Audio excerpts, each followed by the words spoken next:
a lot of beer to consume more than sitting. And there's no toilet breaks. In an hour. No toilet breaks. So we better crack on with the first one. I've got to rush off with the He's 40 next week. The quick toilet break. I am 40 next week, but you made it. Yeah. It's so standard, mate. Sex. There's no sound. Oh. Ash. Is mine on? Hang on. Yeah, is it key? You can't pick us up? Should be. Me. Yo. Yeah. That's like the best banter you're going to get as well. Is any video on? At least. Is the video on? Yeah.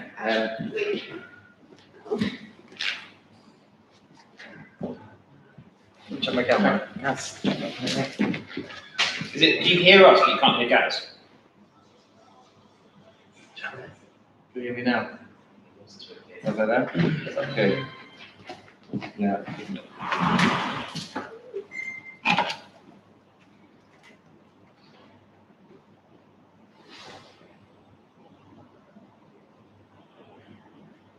You smell lovely, Ash. Well, thank you very much.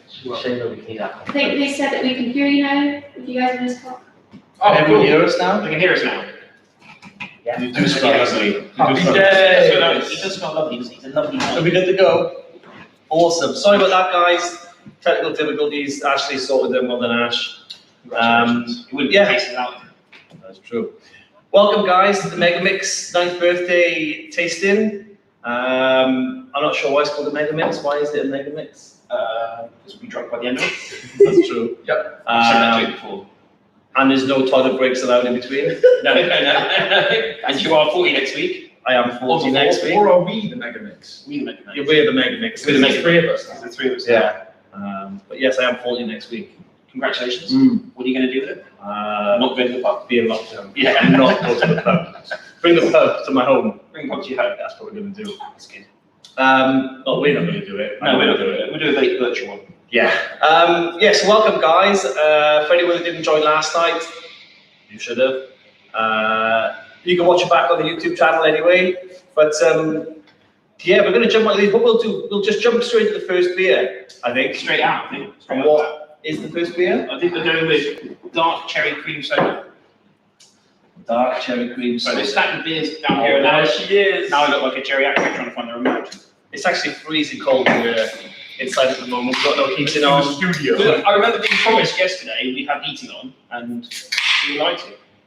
Times are hard. Yeah, well, okay. It is. So, for those that are as old as me, which is pretty old, I think that cream soda, we've been talking about the cream soda for quite a while now, haven't we? Yeah, it's difficult. I can always remember kind of growing up my grandmother's on the weekend, or like on a Saturday, meeting all my cousins and stuff, and she used to have one of those machines, what was it? A soda stream. Yeah. A soda stream from Woolworths, I think, or something like that. And yeah, it was awesome. But I can always remember that cream, because you get the flavors, and you get that kind of, because that cream soda flavor is a little weird, isn't it? You can't quite. It's not really a UK thing. It's really American. I've found quite a lot of people who have never heard of one. Yeah. So it's definitely. It's only really like people like bars who make that. Yeah, As a soda company. I think it came out of like the American sort of ice cream parlor. The sort of the guy with the paper hat. Yeah. And you get that with the can. You get the cream. Yeah. You get that old school kind of American milk bar, isn't it? I think it was these milk bars. Yeah, possibly. Sort of things that was in the back of this train, futuristic silver train shuttle car. Oh God, what are they called? It was the ATG on the rest. Silver bullet.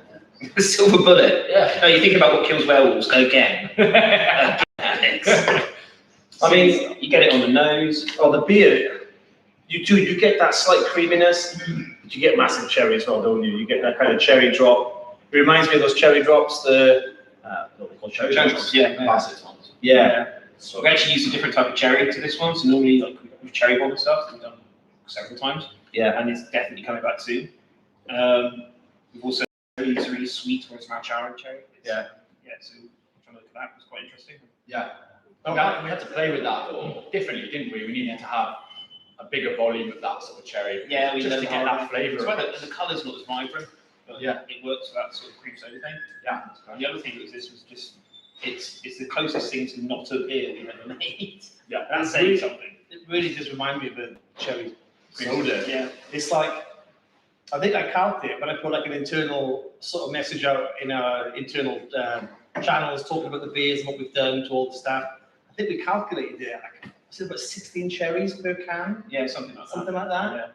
Yeah. Which equates to how many I think we did. total overall cherries going in? I think we did 700 kilos of cherries, so it's call it 2 grams of cherry. So someone quick on the maths can work that out. So it could be classed as, what are you, 5 a day? I'm going to class this one for 5 a day. Well, I don't think, well, that's good. It's my first time I went in 5 a day. Yeah. So when me and Al came to do this, we approached this in a really different way.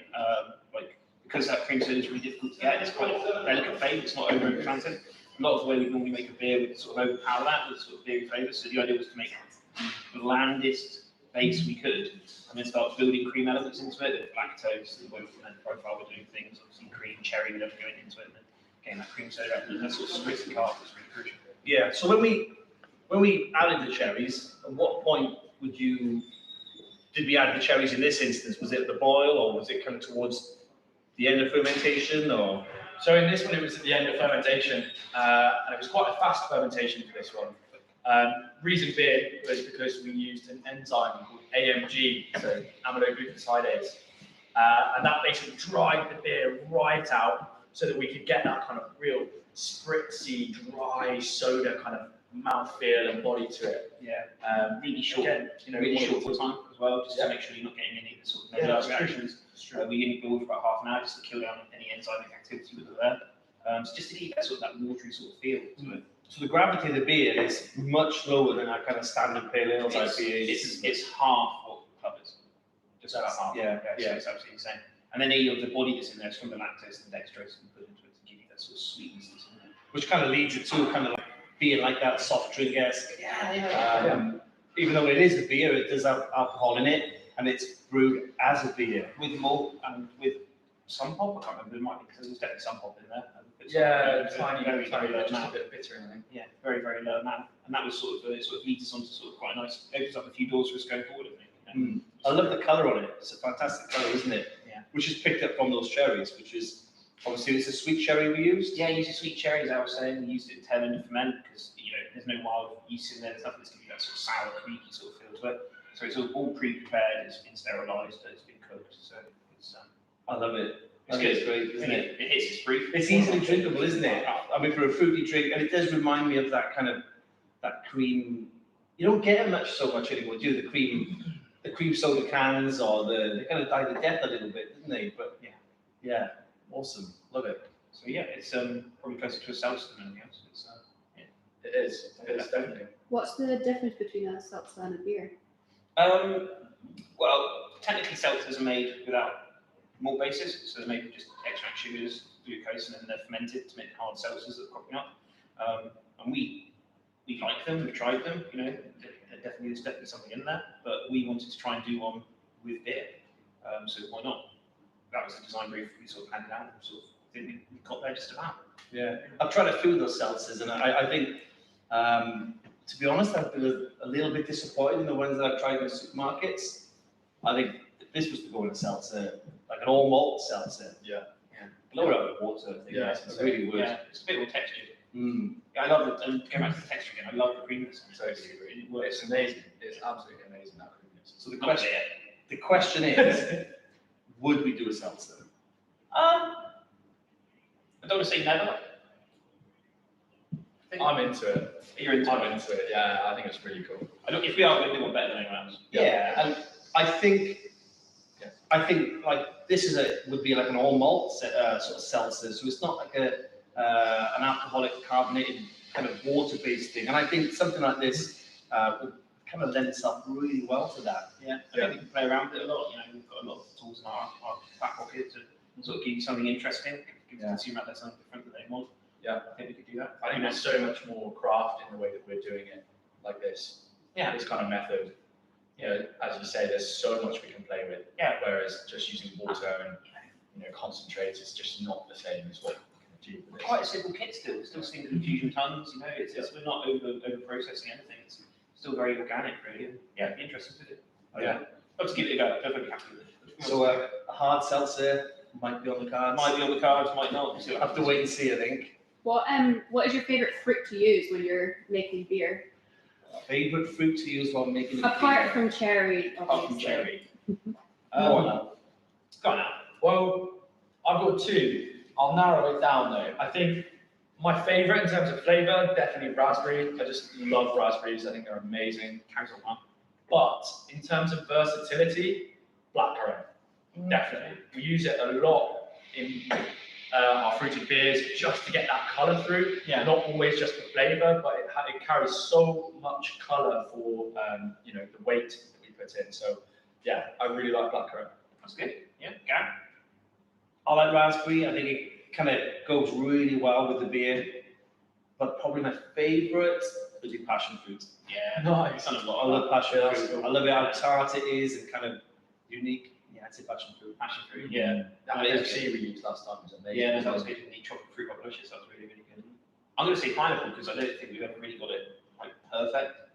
We've done quite a few, but I've never been like 100% happy with like that juicy, fresh, overly ripe pineapple flavour that you want to carry through. We'll still work on it. That's coming out. More coming out at some point. Yeah. Which leads to tomorrow's tasting with Pina colada. with pina colada with the cocktail pack tomorrow, which will be really Yeah, we got the pineapple and pina colada's different, isn't it? It's a bit more sort of cooked. It's, Yeah. I think we got that right for what it was, but I just want that fresh.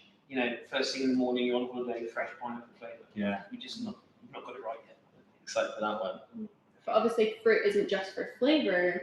You can use fruit for other things in a beer. Gives it the best color. Yeah, definitely. Yeah. I mean, Yeah, a lot of it's colouring anyway. it's kind of interesting. I mean, yeah, look at the colour of that beer. That is a top secret beer we can't tell you too much about just yet. But I think, I mean, the sort of black cherry cream soda, I think we kind of nailed that. And I think with, when we do these styles of beers, we always try to nail what it says on the tin or on the can in this instance. And that's where we kind of always kind of rate ourselves. If we're saying it tastes of something, then we'll damn well try our hardest to make sure it tastes like that. Yeah. No matter what it says on the can, it has to taste like that because you guys that's what you want to taste with. But, if we paint a picture in your heads, then you have to be kind of tasting that. And that's what we really strive to. We make all these different kinds of beers, some a bit wacky. We love doing it. And one of the hardest things that, that we try to do is to make sure that you're tasting exactly what we Want you to. on what we're describing it as. Yeah. You've got to pick it out. Quite a lot of time I've been disappointed you brought a beer and chocolate's always a difficult one. We know full well how difficult it is to get chocolate into a beer. We've done it before, we put chocolate out there and it's just not been chocolatey enough. I think as you push yourself further, you're happy with what you've done, and then 6 months later, loads of other people do it better, and you're like, I want to go that far, I want to go that far. And we've got more chocolate beers coming out that we're trying different ways of doing it. It's just about mixing it up a bit, I think. Definitely. Yeah. Right, so we're going to jump on to the next one. And what is the next one? I believe we're on Slush Dog. Slush Dog. You're a young person now, am I pronouncing that right? Dog. So slush Dog. Slush dog. Dog. We can't see that close enough. But So fruity. I'll give it a quick look. Sorry, I'm getting old. We've gotten old. So I believe, You mistake. I'm probably be a bit too old, obviously, to follow all these YouTube influencers and stuff. But obviously, Joe Sugg got involved in this one, big YouTube influencer. And I think he was also on Dancing with the Dancing with the Ice. Dancing with the Ice. I'll be completely honest with you. I've never heard of it until Brad and the guys came down and said, "Oh, Joe Sugg's wants to come down to talk to us about beer. He's got some great ideas." He's a master thatcher. He is. He's a I master. know you've subscribed to his channel Because you haven't stopped watching his videos. Not at all. I cannot stop. He hasn't done much thatching. No. So Joe, if you're out there, mate, more thatching. I'm actually quite interested. It sounds like I'm taking the piss, but I'm genuinely more interested in thatching. Is that Than Patch thatch Roofs? Patch Roofs. Thatch roofs, Yeah. Right. Okay. It's a hell of a skill. It's beautiful when it's done right. It's Just so we're on the same page. yeah, thatch roofs. No, I did it.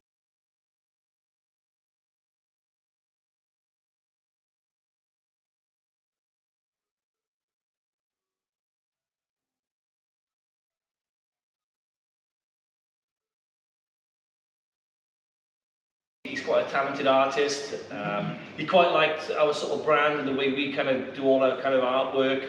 And I know he was dead keen to kind of contribute and collaborate with that. So we got, obviously, I think the design was all his as well, I think, wasn't it? And Yeah, the design was all his, and I think him and Brad came down, they met us all, and we had a chat about sort of some ideas. He came out and they were very much leaning towards, you know, slush puppy ice cream flow. yeah, You know, we talked about, you know, sort of slush puppy flavors. You know, they're always very synthetic and they always battle against each other. So I know we've all mixed a slush puppy together. You know, when you make that purple sort of slush puppy, and then I got almost put short of ice blast. It's ice blast, Tango ice blast. and that is obviously, it's the slush puppy on the front as well. Yeah, Yeah, yeah. Dog, just dog. But I mean, as soon as I opened this can, then it hit me with the aromas. Yeah. There's like a massive berry. I mean, it is a raspberry and cherry ice cream float. We've been looking to do that ice cream float for a while, haven't we? I think. Yeah, well, you were that'll be campaigning for a Coke float for a long Coke time. float. I'll get it. Yeah, I'll get that. Well, on a sour Coke float.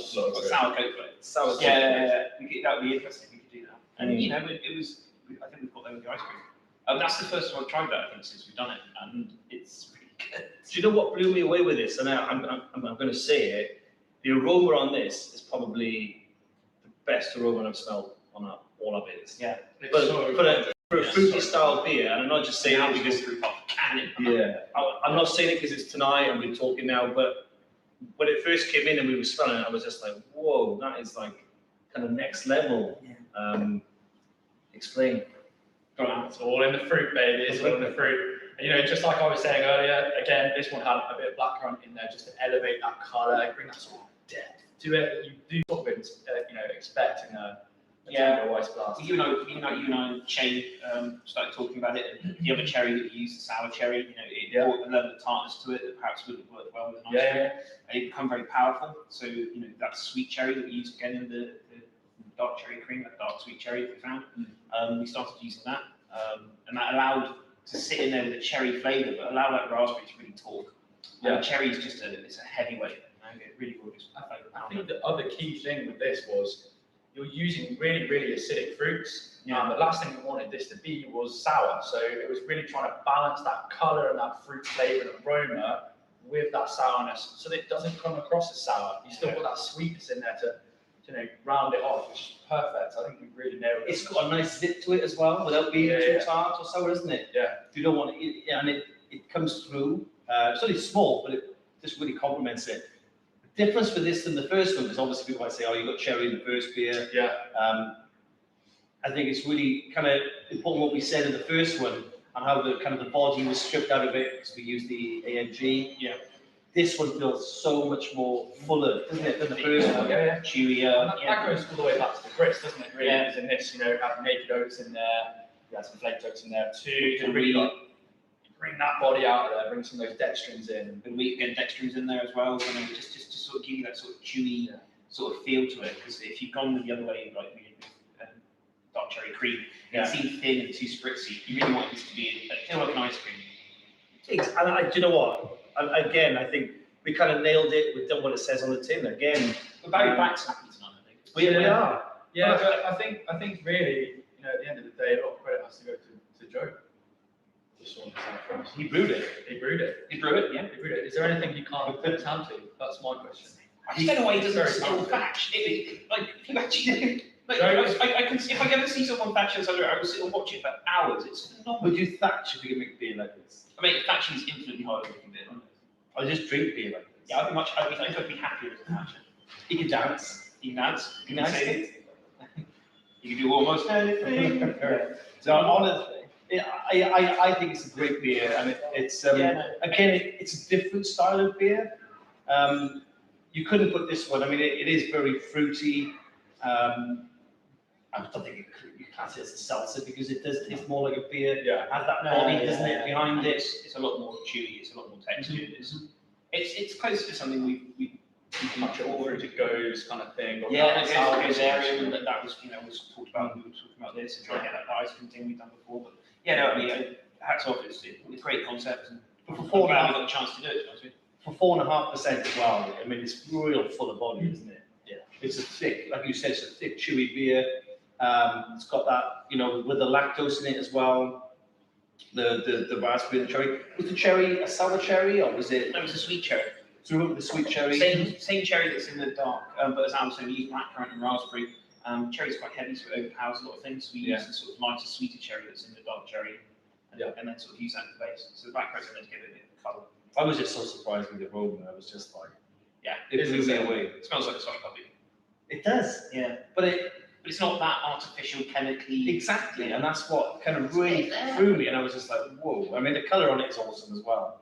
I love that colour. It's quite similar to the first one, but this one's slightly more hazy, I think. Darker. Yeah. Yeah. Very good.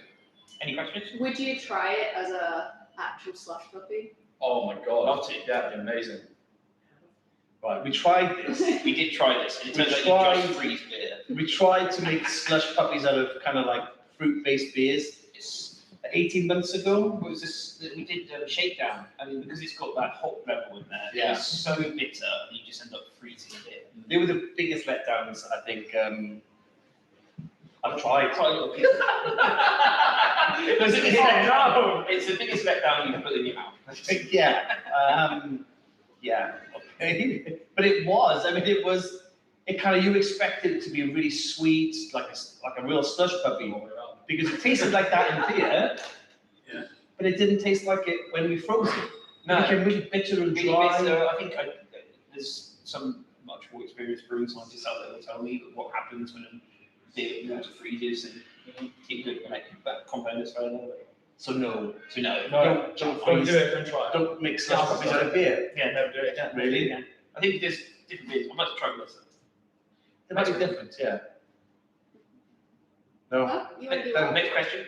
Oh, no, I think That's all everyone, questions. people are asking about your t-shirt. They're asking if it's going to come back into stock. It is a very Okay, nice so it's t-shirt. a very nice t-shirt. Is it coming back into stock? It is coming back into stock. In March, The lovely in woman March. talking to you actually designed this t-shirt, along with all of our other merchandise, and indeed Gaz's haircut. This is not- all her work. Yeah, my girlfriend cut my hair, so it was okay. Girlfriend. Gaz's girlfriend's got a wonderful job in his hair. Just not bad sort of nail job as well, mind. Yeah. Wow. You wear, I've got wear, nothing positive to say. you wear it well though. I do wear it well. Yeah. It's the same design as the birthday glass though, right? Yeah, I think so. And we don't have any birthday Yeah, glasses. I did have to sort of rummage in the pile of clothes to find the last extra large one. Though. So, And did Donna iron it for you? no, unfortunately she didn't. God bless her. She's given up. On She's on strike. On you or I? On you and on me on ironing. yeah. She's just on strike now. I think. Nursing a gin into her own shaking hand. No, I actually quite like the beer. And tonight, I mean, last night me and Mark were driving, so we couldn't plow our way through all the beer. So we were just kind of sampling and tasting. Tonight, we're getting rid of stuff. Well, I'm going to be getting a taxi maybe, a social distance taxi. And so we can actually chug through them and fully It's the enjoy mega it. mix. It's the We're mega mix. experiencing the mega mix. I thought we were the mega mix. We are the mega mix. You guys are experiencing the mega mix. You need to calm down. But it's a lovely beer. I mean, we get to try these beers. I mean, God, oh man, we were trying these beers before Christmas as well. Every day. Yeah, so we don't get to kind of, I guess we don't drink them, but the kind of full can, do we? Because we're trying them so much. By the time you get to canning and you're happy with it and it's sort of done the day after, I try it again and then I'm done. I just don't try it again for another month or so. Yeah, we taste them every day. I mean, it's, you probably think it sounds like a dream job. Does it get tedious trying beer every day? It's different. You're not trying it. You're not sort of like having a beer or drinking beer. You really are very aggressively looking for things that are wrong and trying to make it critiquing. So you don't even really think about it. But there's certainly times at sort of 5:30 in the morning when you've got to come in and try and sort of not got to, but you can come in and try 6 or 7 beers. Do you put the beer in your mouth, swirl it around, spit it out? Oh no, I'm not pretentious. But So you swallow it? yeah, of course you have to swallow. You have You're to in South Wales, you've got to swallow. That has nothing to do with going from South Wales. But anyway. Right, I think we should get on to the next beer. Yeah. Okay. And what is the next beer? we are on Bump and Grind. You gotta get your dirty glasses off the table. Mark. I've got to get my dirty glasses off the table, Mark. I apologise. Yes.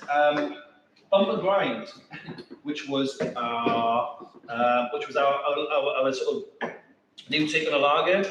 We love to kind of always have a lager in our sort of portfolio, but I mean, it's a birthday pack, so the last thing we kind of want to do is do a kind of boring standard lager, even though good lager's not boring or standard, but we always like to try and mix it up a little bit, make something a little bit different with it. So this year we kind of jumped on the ginger sort of hype, didn't we? What ginger did you use? Glendale. So I believed at the start of this, before we get into this, that I think me and Garrison were talking about doing a mango ginger thing for quite a while. But I was just informed by our ops manager, Charlie Seddon, that it was all his idea, his concept, and he invented the concept of mango and ginger. The invented mango? And ginger. And Yeah, ginger. No one had paired it together before until he sort of woke up one morning, accidentally cleaned his teeth with a mango, had a ginger tea, and was like, I want this. Mango and ginger. This is very good. So this was, this is very much our seller manager's baby, Shane. So he, in a very typical Shane way, went out and found probably about 19 different types of ginger and ginger flavoured things. Did you not deliver them to your house? He did deliver them all to my house accidentally on purpose. So I had about three kilos, 20 kilo boxes of everything from galangal to Japanese wasabi to pickled ginger, everything else. So he's actually used fresh ginger, brewed ginger, and galangal, I think. And he's probably not watching this and doesn't care, but when he does watch it, he'll be screaming at me to tell him not to say that. It is. You get that kind of smell straight away. But I think the first thing I'm going to point to is the name, Bump and Grind. Now, we've had a few people kind of say, well, that's not very good because it comes from a disgraced R&B singer. That's not what the connotation of the name was. It's about, it's a song, it's an old garage song. Brad is a big garage fan, and it's one of his favourite songs, so that's where the name comes from. So, Endos. Endos. Yeah, Endos. M or N? M or N? N. Not for nuts. No. Was it N? No, it's N. Endos. Endos is the one with Dappy in it. Yeah. That's So it's Mark's favourite That's who it band. was. So it's Micah Delta. That's Mark's favourite. Sorry. Endos with Dappy. That's Cool. what it is. No, it's What's a Endos. zappy and why is it alive? They basically stupid acts and stuff. Oh yeah, Flavor Flav. Yeah. Yeah, okay. We'll move on. But I mean, yeah, just clearing that up. The first thing you get, again, it's that smell, isn't it? It's so floral.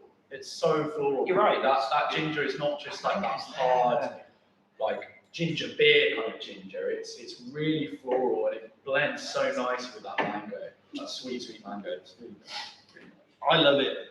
I like lagers. Yeah. I think what you usually find, with lagers, I think lagers have got a bad name over the kind of the last 2 decades because of how bland they can be, but good lager is amazing. It's the best Isn't thing. it? It's the most difficult thing to make. It's the thing that's always your go-to. I mean, everyone will talk about it, but it is German lagers.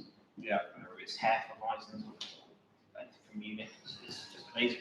It is, and it's good, and it's just a shame that kind of you can get the watered down lagers that are just for mass consumption without any flavour and things like that. But when you kind of go around breweries, you ask a lot of brewers and things like that, what's their go-to beers, and they will usually say, a good German style lager. We can brew good German style lagers in the UK, but it's kind of that kind of big IPAs. They're the kind of go-tos, aren't they? I think, and we always love to bring one in our portfolio. And again, this year, especially with ginger, we've never played with ginger, have we? No. Always talked about it and kind of, But shied away from it because it's so easy to overdo. it's scary to hear, isn't it? It is, and particularly we don't have a pilot kit, so everything we do is make or break. And particularly to muck around for this sort of thing, it was sort of a different thing. Plus, needed to change hands. He's normally the one that brings it home in the right way. Yeah. So the first thing we started looking at was different mangoes. We usually use like an Alfonso mango for shakedown and a lot of the other mango beers we've done. Mango down for a couple of years ago, that whip that you did. Yeah. But we looked for a South American sort of mango. Peruvian, yeah. Because we found usually is that if we use some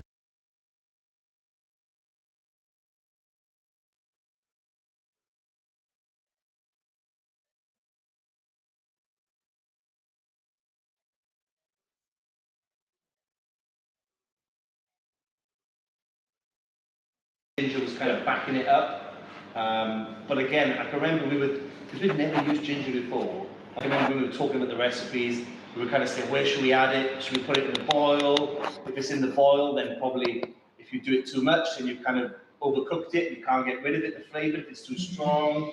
Like, I remember we were talking about it quite, I wouldn't say scared, but quite kind of like concerned about overdoing it. And And the other thing that's dangerous about it, as we talked about yesterday with hops, things die out and change in cans, very much in a live can, and ginger's one of those things that will stay. So as things drop out, it'll become more and more prevalent, it'll become more spicy, and it's a little bit more than it was the last time I tried it, but it's still really well balanced, so passion to change that. yeah, definitely. So where in the boil, or in the brewing process, did we put the ginger on this? So ginger on this one was on the boil. So we added like a fresh powdered ginger, and we also had the manga as well on the boil. And then we also added some powdered ginger again later in the fermentation process. So end of fermentation. So how long Two did helpings. Double gingered. double gingered? Double ginger. So how long did we have to boil it for then? So the boil on this one, I think because we used just pale on this one rather than our usual kind of pilsner malts, we just did a 60-minute boil. Normally on our like regular lagers, Lazy Boy and Lime Lager, we'll be boiling for about 90 minutes, trying to get rid of that DMS, so you don't have any kind of cooked corn sort of flavours coming through. Well, on this one, we weren't too worried about that, just because we were using that pale malt. Why the little India? Well, we talked about this last night, like can something be an India pale lager? I mean, it's supposed to be more hopped. I suppose if you're going through an IPL, it's just like people making IPAs with more British strains and American strains, and just using a lager strain gives you a different category. That Sabro we did, we were talking about last night. It's in our birthday night. It gives you a much more clean sort of break. And obviously, that's what we wanted to give you, that sort of clean yeast. So using lager yeast is sort of it's adding another string to the bow. It gives you a much cleaner, much crisper sort of profile. And using them in different ways is quite interesting. Obviously, the classic Baltic porters giving you a clean, crisp porter flavour. Yeah. We used a lager strain on the dark cherry cream to give you that sort of clean soda sort of break. And we used a lager strain again, so it's just interesting. Sorry, I got started, but back. Yeah. So with the hops in this one, obviously it's more heavily hopped. What hops did we go for on this one? I've stumbled. I can't remember. I remember it's very low. It's very, very low. Tiny bit of mosaic. Mainly because anything else would have sort of given us a bit too much against the mango and the ginger, so it was incredibly low. And the key to a lager yeast, of course, is very long cold ferment. So it doesn't give you any ester profile. It doesn't give you anything that sort of it takes a long time to chug through what it's going through. So we talked about it a lot. The idea was just to definitely not hop it to the point of not tasting mango or ginger. I think it's kind of mellowed out over time. It's good. Because ever since we were tasting it, and we were doing the ginger additions as well, and the sort of mango, and it was kind of a bit like at first I thought it was a bit too much, and it's certainly kind of mellowed out in the can, isn't it? I much prefer it now. I think it comes through a little bit drier now, which I actually prefer. I think that accentuated ginger's obviously done that. Before, when that mango was sort of elevated, it was a lot sweeter. I much prefer it now. And that threw me when we were doing all our tastings, and as the beer was fermenting and going through its process, because it was missing that sweetness, and it was missing that sweetness on purpose because it was a lager. That threw me as well. I was kind of thinking, does it need sweetness? But well, no, because it's a lager, it shouldn't be that sweet. And a lot of our other beers are on the sweeter side, being dessert styles that they are that we've had so far. And I think that kind of threw it out a little bit as well, and it was really interesting. So it's got that kind of different edge to it than the first other two beers that we've tried. But it does have that sort of dry finish, and it's not overly desserty or sweet. I think it works well. Yeah. Would you want to see more ginger for this? That's a good question. I mean, I like ginger, but it's like a Marmite thing, maybe. Possibly not in a I don't think so. Not in a lager. Yeah. If we were to do another style and fully go just ginger. Ginger then- beer. Yeah. Classic. Yeah, I mean, I think it's with other flavours. Love that though. I love ginger beer. It's like ginger, like my granddad, who's a big sort of home brewer, still does it now and he's over 90. Like, I can remember as a kid, he used to do his own ginger beers. Non-alcoholic, but I remember they'd be like fermented in the bottle. So I'm not sure how they work. They're Non-alcoholic. probably worse. Um, Just like you told Just like, just really quick. Shut your Like I remember the sleep. bottles kind of expanding, the plastic bottles in the kitchen. But I love ginger beer. I do a good ginger beer. Yeah, you don't drink it like you do lager. You know, it's No. one ginger beer. Yeah, a pint's probably a long short. It's A bit of a sore tummy if you haven't eaten it. yeah. I think four ginger beers. It's a Yeah. very short morning. Yeah. Any questions? So there's obviously mango in this as well, not just the ginger. Comparing it to Shakedown, our other mango beer, how is it different?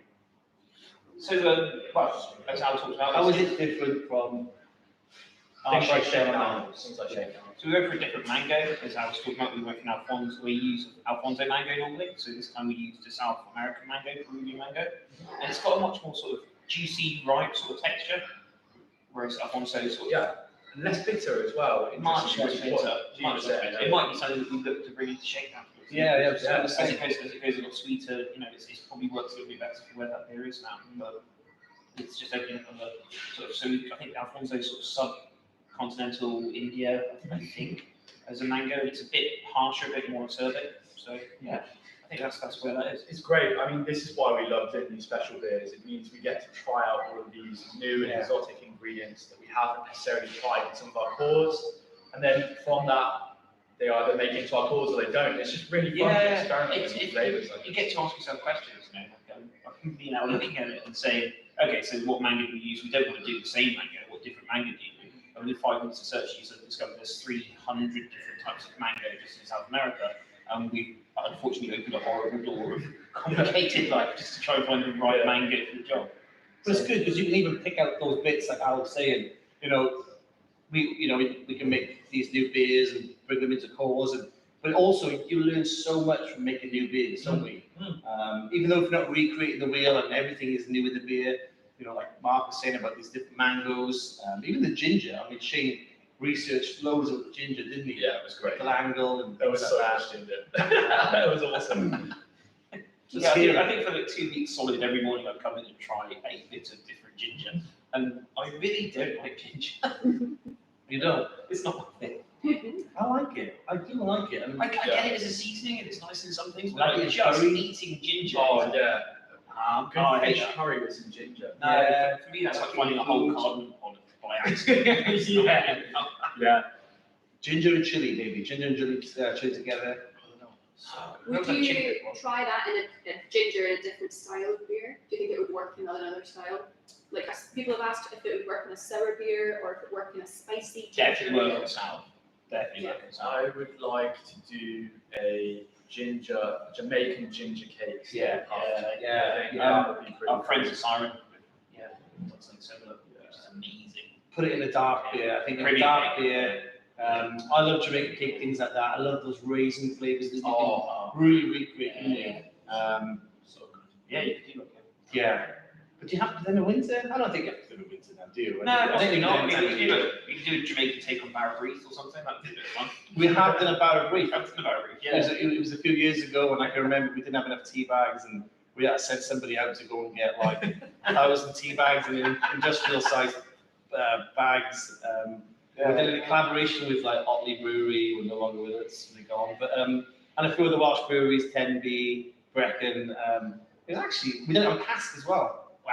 Yeah, Okay, that's cool. So it was different, but it worked because it wasn't too much, it wasn't too in your face. No, that's For anyone who doesn't know what a Barra Brief is, it's a kind of fruit spread Welsh Jamaican with tea in it. Yeah, it's like a dry Jamaican base. It's like a poor version of a Jamaican cake, isn't it? Yeah.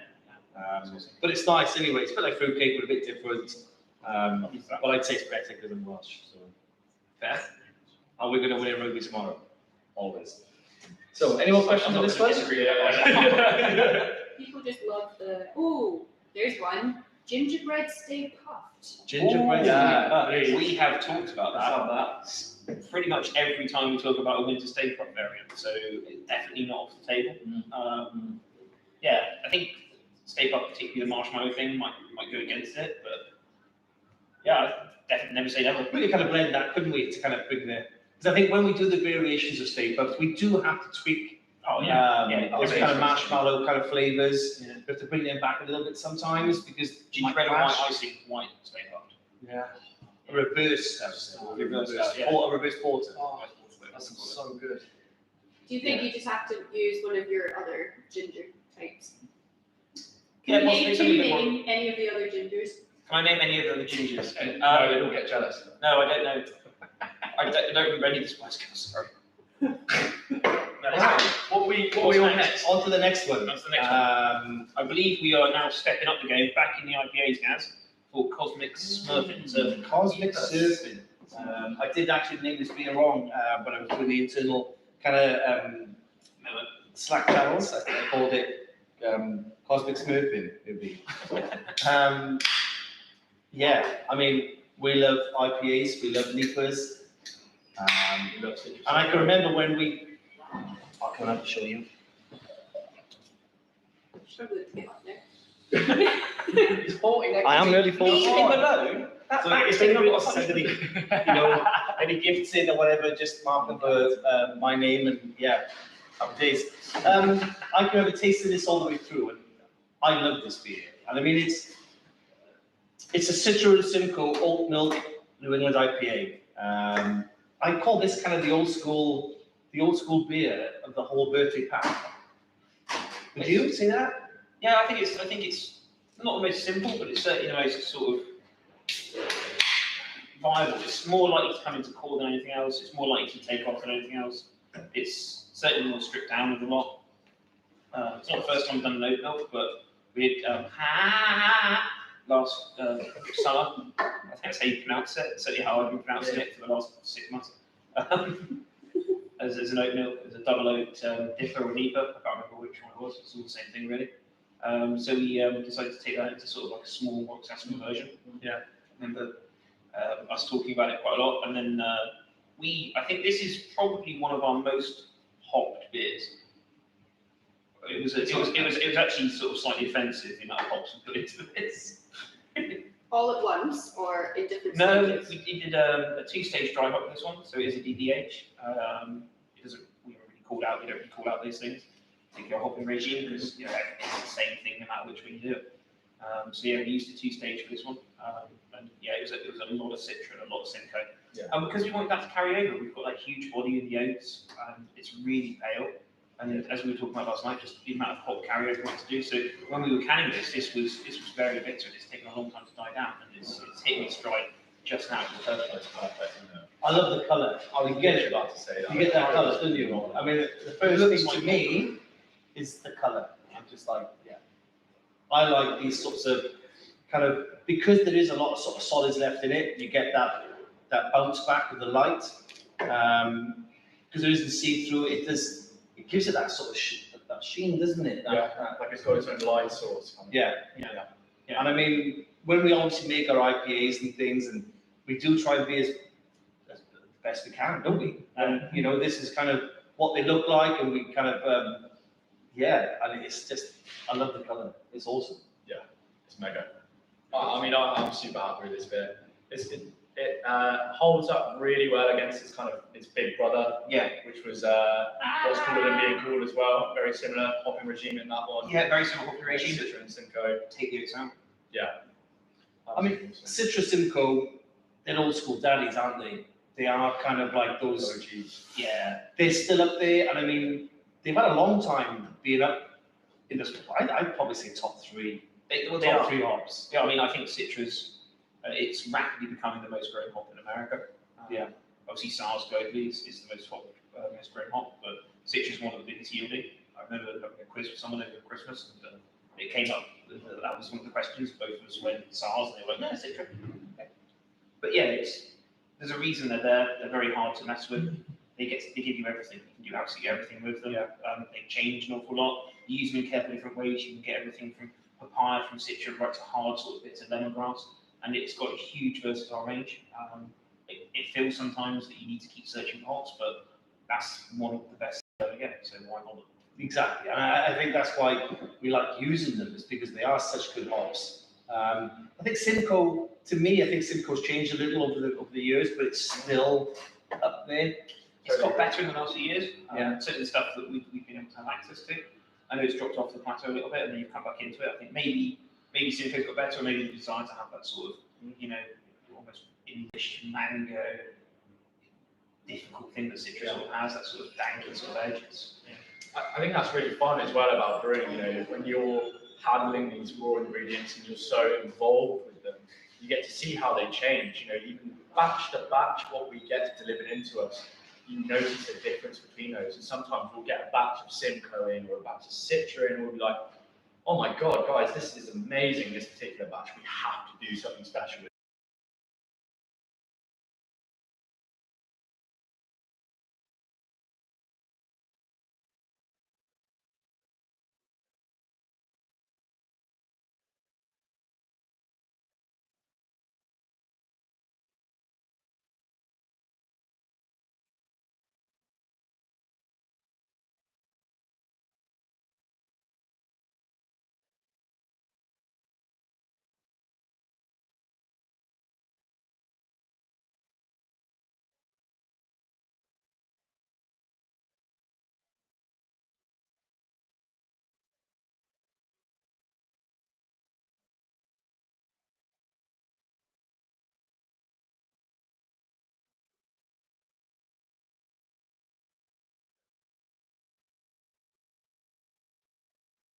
We're pushing it hard, you know, I mean, I don't think we want to risk much more.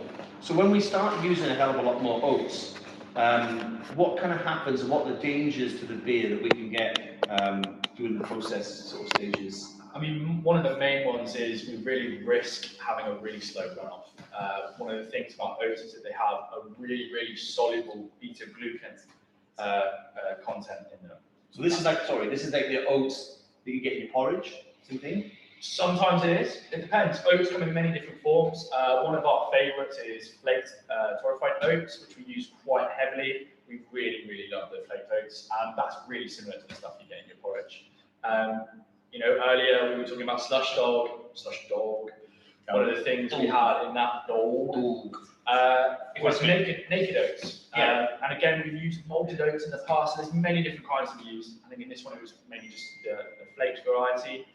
But yeah, you know, all of those intrinsically have a very, very, very soluble beta-glucan count, and that means that you're going to have difficulty running off. It really sort of increases that viscosity of your mash, and it means it's going to be really slow and quite difficult to mash. Of all of them, this is one of the more difficult ones. So, I mean, using that flake torrefied oat, you've still got quite a lot of beta-glucan in there. It's not been malted in the way that you expect it to. It's still got a high cellulose count, so you know the difficulty for our brewers is to automatically not turn an entire mash tun to, you know, a 2-ton porridge. Which can happen. Which can happen. Has happened. Yeah. When you get that stuck mash, Yeah. and then basically you kind of balls really. Well, there's nothing you can do. So dig out and go home, I think is the answer. So there's something you can do. It happened right. Yeah, it did happen once. Go with it. Go with it. Have you ever stuck a mash out?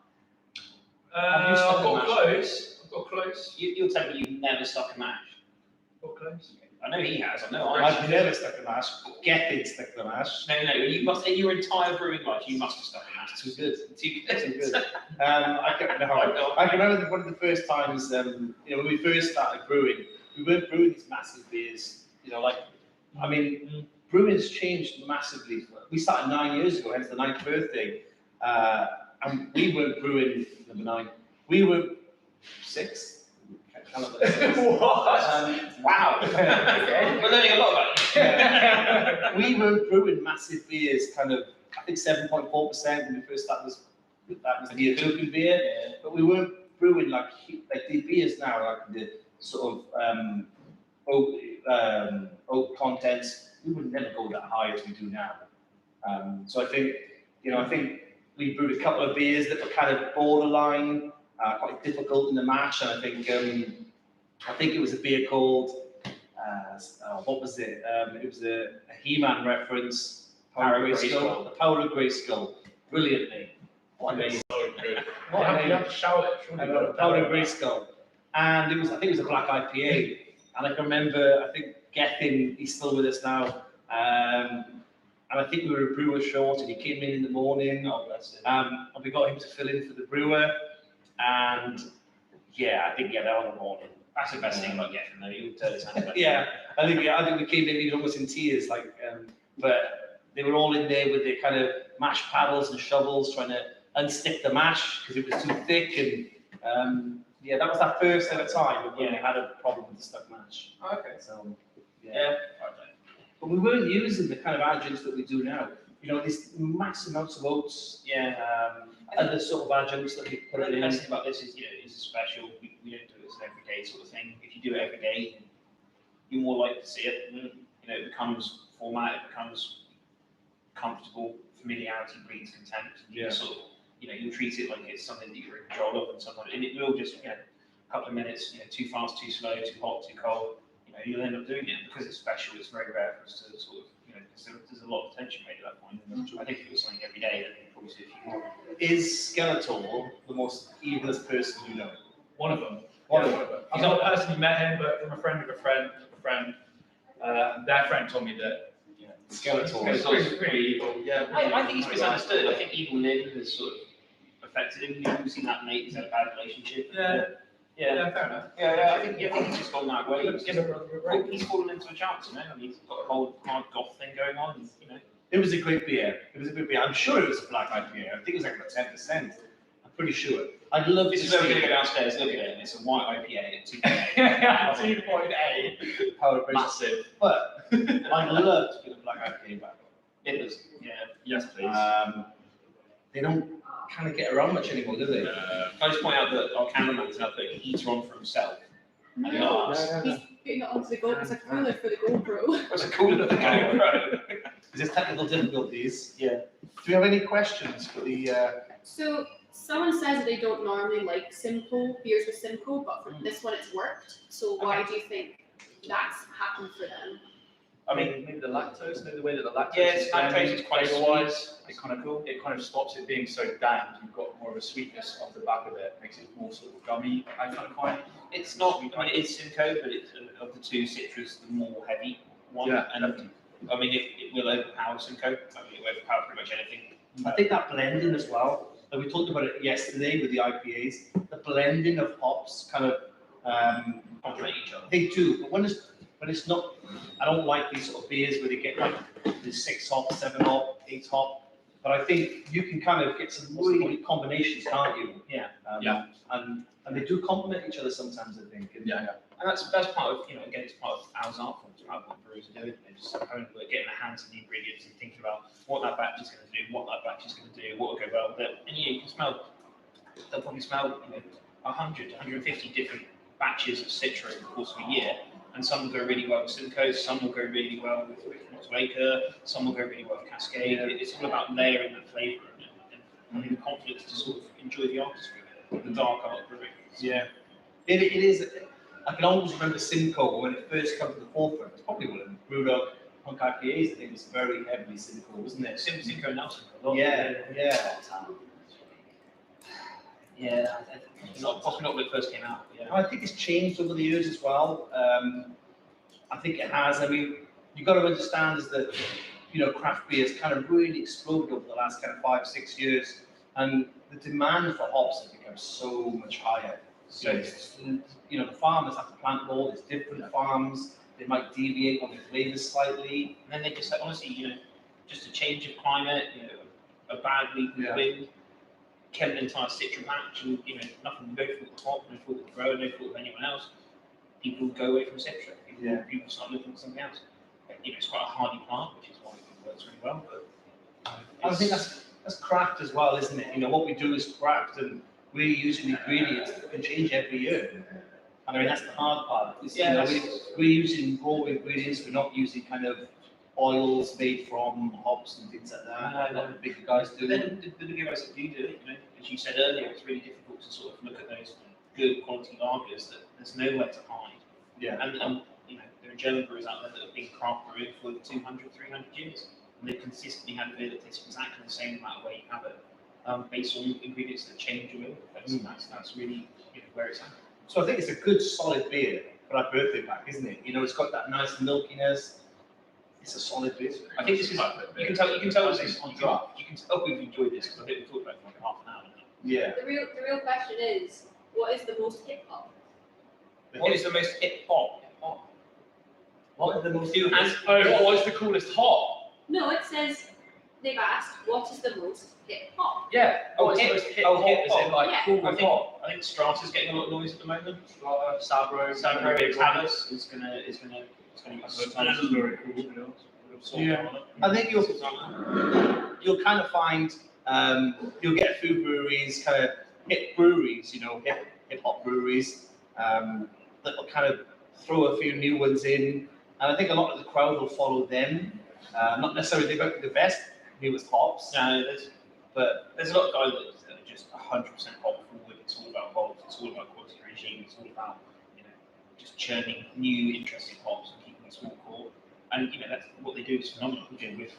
so what we could say, I'll spin it now. I'll say if you started your own brewery and you came up with your first beer, what hop would be dominant in that first beer that you made? Oh well, it's citrus. It's gonna be a question. It's a safe bet. If your first beer, you haven't got a name for yourself, you don't want to start going out there and doing anything crazy. You want to, it'd be nice to use something good, but you need a good, solid first outing, else no one's going to drink you again. Yeah, It's marketing's job to make a pint be drunk. It's our job to make a pint be drunk twice. yeah, that's exactly. And that's the best way we never get in a beer. It's by someone ordering a second beer. Exactly of that, isn't it? Definitely. So we're going to jump on to the next beer. I can see your glass is empty, Mark. I've been jumping ahead of you. I've been talking. Finish that and then we'll talk on. I think I'm going to have to do the unspeakable, and in this transition period, transition myself to the bathroom because I'm a child and have a child's bladder. It's not so much you're a child, it's that you're a young man and you should be able to control yourself. So you failed. I failed. You failed. You failed. He's failed, and he has to go to the toilet. Well, you know what happens to that then, Alex? Prostate check for you. I know. So what beer? Right. Well, I think we have two beers left. We have the two tall boys left. I think the best thing we can do right now, guys, is go on to Shimmy Shimmy because it's Alex's beer. And we're not going to get a word in edgeways. So So we're going to go to Shimmy Shimmy. Shimmy Shimmy yah, Shimmy yay, Shimmy yah. Oh, sorry, Alex will be very quick by the time he comes back anyway. So Shimmy Shimmy, as you can see, the bit of knife, no, we don't like knives, don't we? But Clear edge. it could be a Adidas drop steps or something. But Shimmy Shimmy. I think this is one of Brad's kind of It's definitely Brad's influences, maybe. isn't it? Yeah, it's definitely Brad's. Brad does like a pair of kicks like that. And where does the name Shimmy Shimmy come from? Now, as an ancient aficionado of hip hop, I believe it's from ODB, whose name shall not be mentioned in full, a rapper from the Wu-Tang Clan that you happily introduced me to and prepped me on earlier. So Old Dirty Bugger. Bugger. But it's Tall Boy NEIPA. Again, it's another New England IPA. We love New England IPAs. But this was the only one we decided to go out on Tall Boy, and it's despite not being very much Al's baby from start to finish, just crack into a big 6.8 NEIPA. And I do like a tall boy. Some people might say, why don't we do tall boys?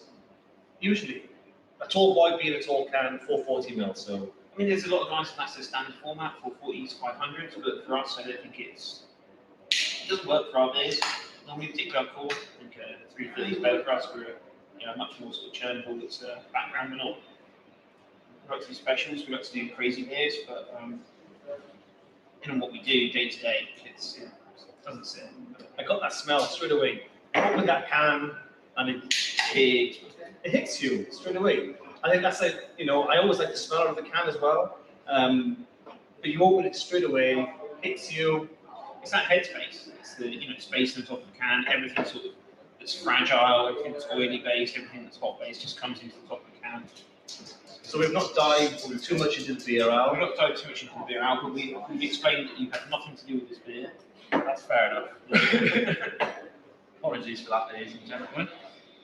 Was that number one or number two? That was the number one. It was number one. Very good.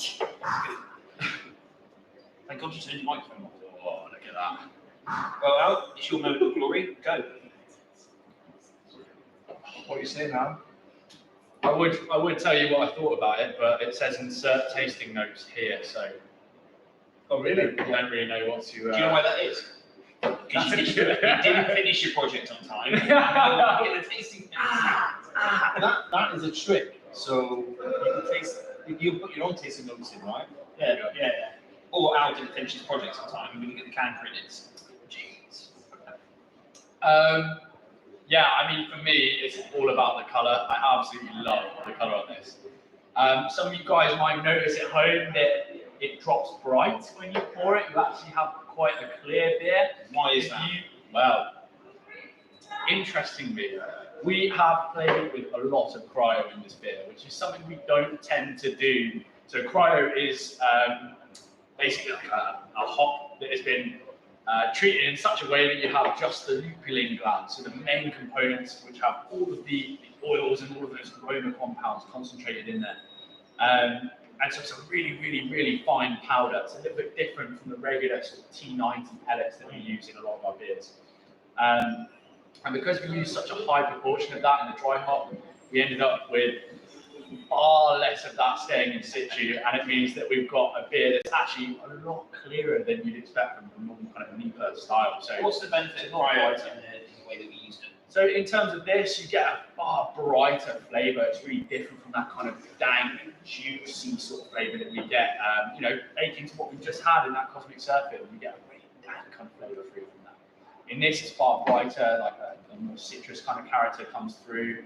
And in this one, we've got Mosaic Cryo in there, and those two were working together to give you that sort of really bright, acidic pineapple. What else have you got in this?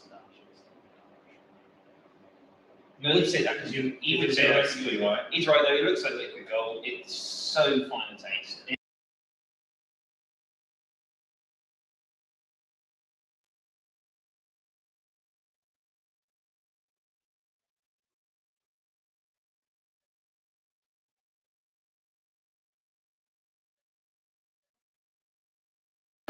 Punchy and interesting. To me, it's rounded off perfectly. Yeah, it's right time for It's heavy. It's quite danky as well. Yeah. Slightly dry, but not too much. I think it's kind of like, it's perfect. I think it really is. It's rounded off superbly, and it's got that nice fruitiness still. Definitely. You get a nice lime character as well. So Mark's hinting me that you've got some Motueka in there as well in the dry hop. So it's your 3 M's, the Mosaic Cryo, the Mosaic T90, and then your Motueka too. You've also got a bit of Chinook, not Whirlpool as well.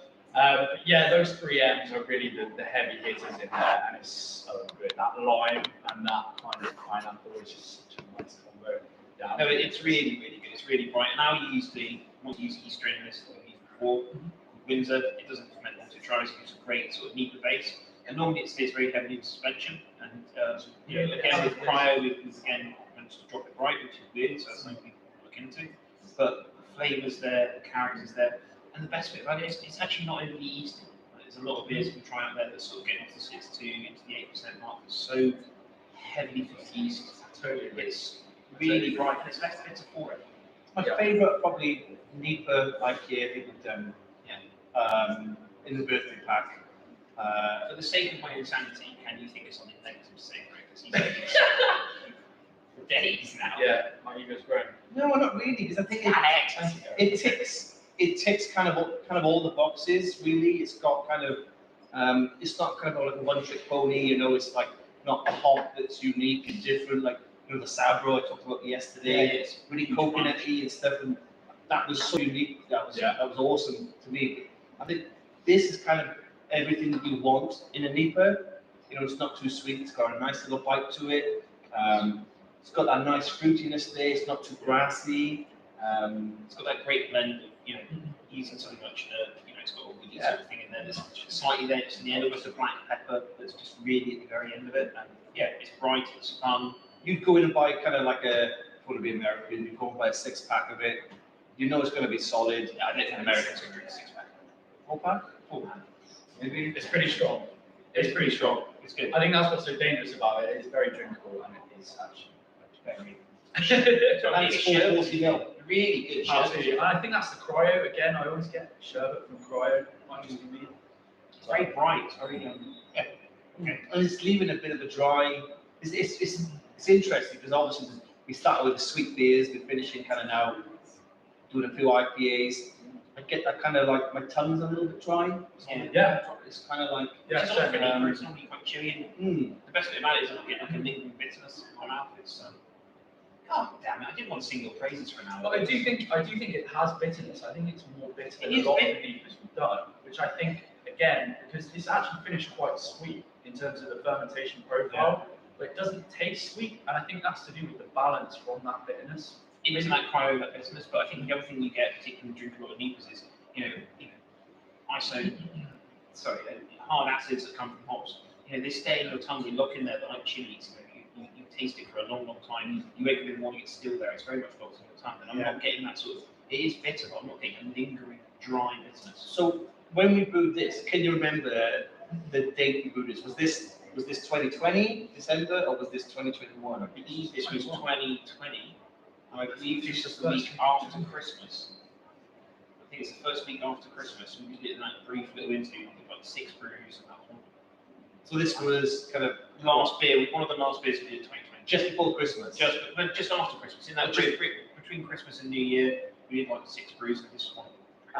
Okay. So when we came back for 3 days, That's that's when we slotted it in. Yeah. So when would this have been canned? For the people that like to drink super fresh, and when would this have been canned? So this was canned on the 5th of February. 5th of Feb. So what we're on now, it's like 3 weeks later? 22nd, yeah, so 3 weeks. 3 weeks later? As you said last night, 3 weeks, 4 weeks is just about hitting stride. It's great, isn't it? It's great. Yeah. Here's a quick question. What would you do differently? I would do this again with the Sabro. Which is just more like, would you brew this differently with a different kind of hop? Which is not really the question. I think. Would you like to see Sabro cryo? I'd love to see Sabro cryo. So I think this is a really nice base, and I'd love to hit the same kind of fermentation profile with that winter again because I really like how it tastes. I love that minerality that we've got in this as well. Yeah, the water's really That really works. Yeah, I'd love to play around with some different hops in there actually. And again, only other criticism I'd have is let's try and get it a bit more hazy. Do you know what? It doesn't have to be. No, it doesn't have to be. No, I don't think so. I think a lot of people get caught up in kind of, the hazier it is, the better it's going to The taste. amount of yeast is in there, it's chewy. Do you know what I mean? To me, that doesn't matter. I know it's kind of become a trait, and people kind of say, I don't think so. If you drunk with your eyes closed, then, it tastes the same. I think you're right. It's The like, amount of people that pick up on the colour, yeah. preference for expecting neat from one thing, expecting neat to be another thing. You've all seen what look like chicken soup, that sort of thick, opaque sort of thing. I mean, yeah, it's on the right side of it, but I prefer that to some of the other things you've got. Yeah. No question. If I gave you the mic, would you take it away? I'm easy to finish it, surely. No, because you got finished. So we had a little bet here, and it was just one of the lyrics from there. Yeah. What's the next lyric? I couldn't possibly see. That rhymed. Any questions? They're asking if you can put a hat on because you're getting grey. Wow, okay. Wow, that's offensive. Can I put a hat on because I'm getting great? These I'm are not. Someone called Lewis Russell's. Yeah, Lewis Russell, yeah. Thanks, Lewis. You're not getting the next contract for tanks, that's for sure. I'm nearly 40, so yeah, I'm just embracing it. I'm like Philip Schofield, so. Just not as old. Okay. I can see what's happening. How long have you been shutting the brewing cupboard? Yeah, okay, but just a hair colour. Just embracing it, right? Silver fox. Oh, you have to get your girlfriend to do your hair before we went on live. I bet to Alex, his girlfriend wanted to do his hair. Oh, okay. It was her choice, right? Yeah, I am grey. I'm not going bald, so I guess that's a kind of a bonus. Yeah, I'm not going bald. Maybe. Well, not for No, me. no. Yeah, thanks, Charlie, for that question. Thanks to Lewis as well. Yeah, Thanks, cheers, Lewis. Question for Gaz then. Yeah. What would you do different with this? What would I do? If we were to do this again, what would you change? And then same I- question to Mark. The kind of first thing I do is the taste notes and insert taste notes here. Yeah. No, Otherwise, how else do you know what you're tasting? Nah, do you know what? It's a New England IPA, 6.9%. You kind of get everything you want from it. I mean, if you really wanted to be a bit picky, I like sweet beers. I've always liked like a sort of sweeter style beer. I'd say a tiny bit sweeter, but that would be Yeah. super finicky. Yeah. It's quite nice these days to get a bite from beer, Yeah. because I think a lot of New England IPAs can be too sweet. I think that, you get a bit of beer, you're like, whoa, that's kind of like. The market is so hard. I mean, there's how many examples of 6.9, 6, 8% New England IPA, NEIPA IPA, whatever you want to call it, are out there. I mean, certainly hop heavy, murky beer. And the only thing I think they do differently is we not put in a can that suggests it tastes like old shoes. Yes, good suggestion. But, No, it's Danker's brands. I think it's a perfect, as I said earlier, it ticks all the boxes of what you want in a NEIPA. it's a good example of us doing what we want to do with something that's out there. We want a cleaner profile. We don't want something that's so heavy, so stymied, so dirty as it was. Yeah, it is, and I think, look, when we talk about beers, we're not stupid. We like a varied range of beers, don't we? We like our lagers, we like our New England IPAs. We won't just say we're kind of haze boys, and because we're not. We like a good range of beers. We can appreciate all styles of beer, and we know a good beer when we taste one. And I think, as we've kind of touched on as well, I think this birthday box that we've done, or the birthday beers that we've done this year, I think have been the best birthday pack that we've done to date. I really do. I think every time we do it, it's better. It's better. 5 years ago, this birthday was all cast. 10's got to be good. 10 is got to be good. Well, we're looking at that. What is going to be 10? So what would be the 10th birthday beer that's kind of like... When we started talking about the night, we were starting to put a lot of work into it, and we realised we should roll back a bit because 10's got to be important. And by the end of us rolling back a bit, we did 14 new beers over every different style we could do with every different match iteration. We tried to do everything from a seltzer to an IPL to a market. So I'm still exhausted from this, but I think I'll get a good night's sleep and come out. We'll get it on. Yeah, definitely. I reckon we should move on. I've still got quite a full glass left. Is that all your cans are? Well, I believe last night you agreed to down a bit. So it's either this one or the last one. I'll probably go for the last one because my I bladder, don't know we will. my bladder is touching and I can feel myself. You going touching to the clock? toilet. We're not having another toilet break. Sorry. We're not having another toilet break. Okay. Sorry. Yes. I nailed it. You got It's to really difficult. I mean, when you're doing a virtual tasting, to drink 6 beers without a toilet break, could you drink 6 beers without a toilet break? That is the question. I mean, if we plough through this, the last 5 minutes would be gibberish. So Yeah. so it would be. Look at the bet. So I reckon we're going to move Well, on next. I mean, you can be gone. Are you going to do it as well? Is this responsible drinking? Just quickly, Good. the Flurry Man says hello, Flurry Man? Alex. Sorry? Flurry Man says hello, Alex. The flurry man. Hello, Flurry Man. Is that your name, Glenn? Glenn Flurry. Glenn Flurry. Oh, Cool. Right, okay, so IPA is not meant for drinking fast. That's what we can conclude tonight. Yeah. So on to the last beer. Not of the birthday pack, but obviously the Mega Mix tonight. We are the Mega Mix. A tropical fruit, Bubblicious. A tropical fruit and bubblegum wheat double IPA. First to the name. Where did the name come from? First is me. Firstly, the name. First to his name, Lord of the Morning, I was thinking that. Keeper of Dragons. slayer of harlots. I believe it's from Bad Boys 1, the only good bad boys. What is that's the best one? It's the only good one. what is the following? What's the following lyrics after that? Tropical fruit bubblicious. Cat Skittles or something? You Is that be what it cool, everyone be cool. I'm not sure, but I actually. The righteous. There's a little story about this. Is that when the cans came in, and I love the design on this can. I'm just going to come and bring it up and show you. I'm just going to pick up my thing. It's got to be the best can. Well done for standing up without making the noise that you wanted to. I'm not that old now, but if anyone's holding the mezzanine. I think it's the first beer that we've done with a textured kind of label to Mark's delight. Because like I remember Mark, Shock and I was horror. off with my kids homeschooling the other day, and Mark called me up and said, "Did you know this can label?" You didn't sound that Mark. What did you know this can label? It feels like one of those naughty condoms. It's fucking crazy. He called me up saying, he was like, "This label has caused so much problems with." It feels like a record that's gone round a can. And he was like, "It's like creating havoc with our packaging line, and we can't can it, and it's horrendous." And I can I always might have had a small meltdown. But I was like, "What's the beer taste like?" He's like, "I don't care about the beer." No, As he normally does when having a meltdown. I think he was doing the brand actually. Then and was like, Yeah, "No, tell us about this."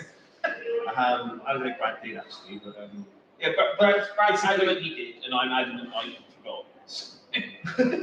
it's a great can design. It's probably I think it's so cool. it's like we've not done anything like this with a label before, have we? I think Brad summed it up when I came in. This has caused a lot of problems. We've lost a lot of cans. It hasn't gone well. We've probably lost a lot of beer that didn't help. And he turned around and went, "I don't care."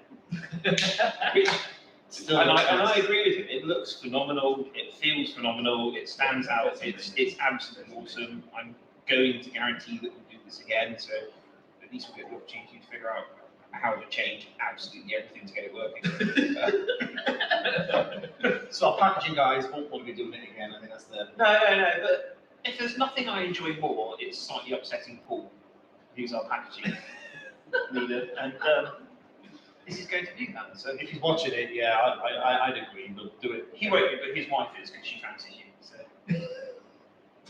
Okay. Moving on. I think the inspiration behind this beer, like a few years ago, me and Brad were we were in Florida, and obviously we kind of like when you go to America, you kind of always searching out those beers and thinking, what can we get? Going to the kind of off license over there. They get kind of different off licenses to us. They get different, like they get designated alcohol shops, supermarkets. Drive-throughs. Yeah, we Look don't at get that. that You walk here. through that supermarket and it's just got like a wall of Budweiser and then a very slim section at the end. Exactly. So we go to these kind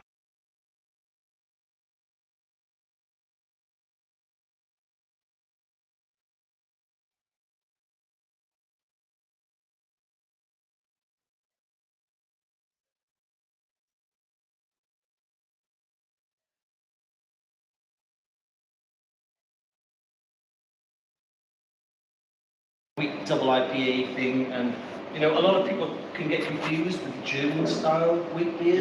Yeah. Yeah, and between the kind of American style. Can you explain the difference between the American style and the German style? I mean, it's really in the yeast.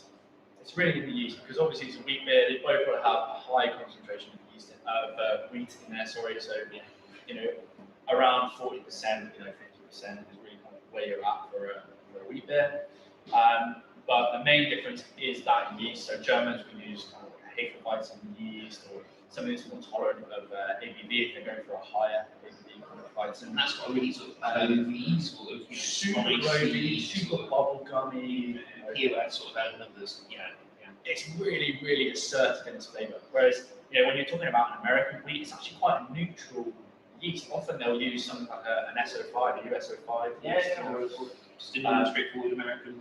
Yeah, exactly. Like a Chico strain, for Yeah, instance, is a really good example. And they ferment really cleanly, and it's then, all of that kind of wheat character comes through, and that's, I think, exactly what Gaz was wanting, to have that sort of cracker bread, like awesome kind of wheat flavour come through. Yeah, but not too phenolic-y, kind of like. Not phenolic at all. I think the first thing we started talking about was pool parties in the summer.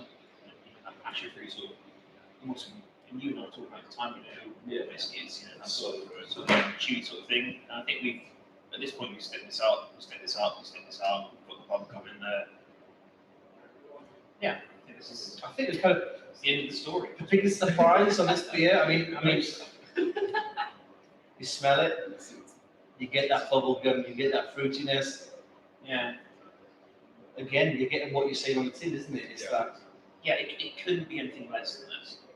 So how would you get that bubble gum kind of like on that point on the aroma? There's a lot of different ways of doing it.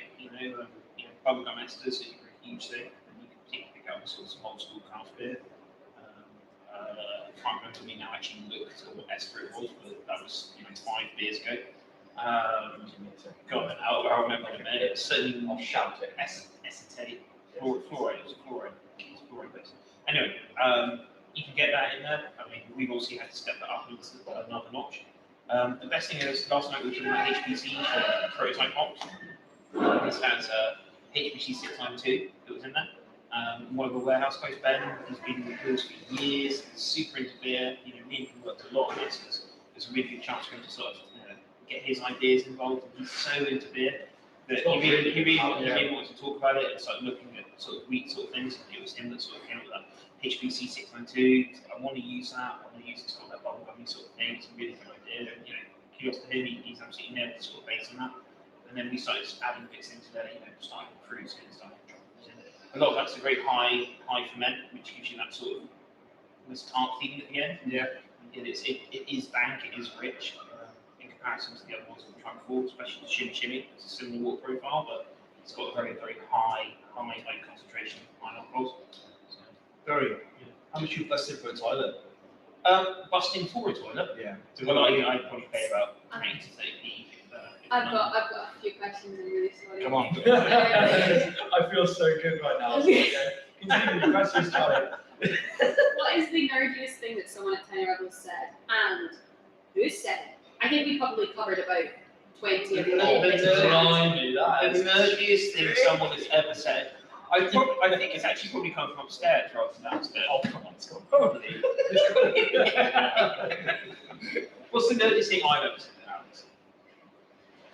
The nerdiest thing you've ever said has gone straight over my head. Like, no one else would be able to repeat You've said the it. words taste like stone fruits. Have you said the words taste like stone fruits? Yeah, but I paraphrased I our. haven't said that. Not tonight. I've just like, Because we had a bet on tonight. I think we're certainly a collective of nerds, but We're definitely. certainly not in the way that we're just watching Marvel films. It's very much more the idiots.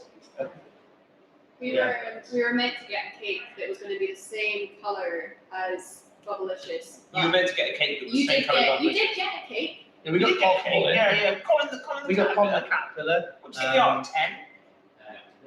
Actually. Oh, we're 9. Oh! Not easy at the arse end. Here we go. I can eat the arse of Colin if you want. That feels like a night in camera. Is that cannon the right way, Charlie? Go on. Please, fire. Is that We cannon need firing? You need this to finish. Okay, That's for the first time searching him. Finish. Okay. Yes. So Happy Why? birthday to us. So yeah, happy birthday. What do you think of this beer? The kind of I think it's nailed its brief. Very tropical. At this point, it's really heavy to drink. it is. And in fact, if you've gone all the way through and the name list, then Well done. We are back tomorrow. We've got the 2 o'clock cocktail tasting. Gaz and I, Live at the Botanist. Gaz and I aren't allowed to go. Social distance. We're too old. Yeah. They wouldn't let me and Mark in, so we're not going. It's the young thing. And it's the only Cardiff guys that are going, so Alex will be there and the other Alex, so that'll be quite fun. Anything else we'll be doing there? I think we're actually having the real cocktails, real versions of what we made for us. Which means you need to lie and point us up against. Yes. Yeah. So we're like, that's not a white Russian. This is a white Russian. Yeah. Yeah. It's going to be good. Exciting. Awesome. So And all before the match, so, you know, It's a lot of fun tomorrow, enjoy so that, 2 and then o'clock. enjoy the rugby. Yeah, 2 o'clock, watch the rugby, and then it's really cool tomorrow because I think those cocktail beers, I think those are the 4 beers that we kind of nailed the most. Absolutely. That's what absolutely, absolutely. Yeah. Check them out tomorrow. Guys, thanks for joining us tonight. Happy Cheers, birthday, guys. Mega Mix. Bye. Happy Friday. Embarrassing. So, Oh my God. Wow. Wow. So No, loud. I'll say that. Let Ash do Yeah, it. yeah, go on, let Ash do it. Go on, Al. Whoa! Cheers, guys. Thanks, guys. That was ace.